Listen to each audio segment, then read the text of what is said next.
দুর্নীতি, চাঁদাবাজি, ঘুষ এখনো বন্ধ হয়নি। এগুলো বন্ধ করতে না পারলে এই সরকারের ব্যর্থতার পরিচয় দিচ্ছে বলে মন্তব্য করেছেন এলডিপির সভাপতি অবসরপ্রাপ্ত কর্নেল অলি আহমেদ। সকালে মগবাজারে এলডিপির কেন্দ্রীয় কার্যালয়ে এক সংবাদ সম্মেলনে তিনি বলেন, বর্তমান সরকারের অনেক বেসামাল।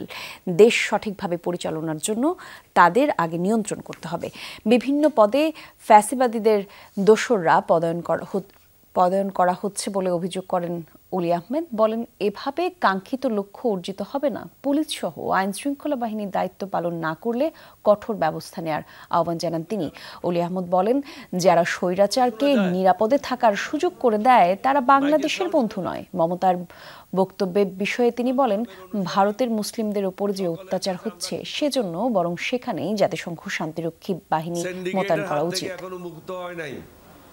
চাঁদাবাজদের হাত থেকে এখনো মুক্ত হয় নাই। এই চাঁদাবাজিতে শুধু রাজনৈতিক দলের সদস্যরা না, পুলিশের সদস্যরা এটার সাথে জড়িত। প্রধান উপদেষ্টা মহোদয়ের উপর উচিত হবে আপনি দিক নির্দেশনা দেন প্রত্যেকটা ওসিকে। আপনার এলাকায় যদি কোনো অন্যায় কাজ সংগঠিত হয় তাহলে আপনাকে এটার জন্য দায়িত্ব নিতে হবে।